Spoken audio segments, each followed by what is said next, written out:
Hey, it's Richard with PreSonus. Did you know that you can patch a different mix to your headphones and your dedicated monitor outputs on your StudioLive mixer? Well, you can. Today, I'm going to show you just how simple it is to do. Designed to work as the centerpiece of your studio or installed front of house position, StudioLive console mixers feature a dedicated monitor bus with separate headphone and monitor mix output routing, as well as dedicated delay controls. StudioLive rack mixers also feature a headphone output with a dedicated monitor bus to listen in to any mix for highly mobile applications. Let's take a look at how to route a mix to the headphone bus on a Series 3 mixer using universal control.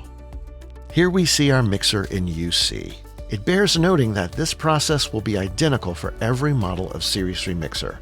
I'll click the gear icon on the upper right corner of the screen, then ensure I'm on the Settings tab, and then I'll navigate to the Phones Monitor section and click the Phones Cue Source dropdown. I can choose from which mix I want to pull my headphone feed, and I'm done. Series 3 mixers let you route any input to any channel, and just as you saw, you can route any mix to the headphone output.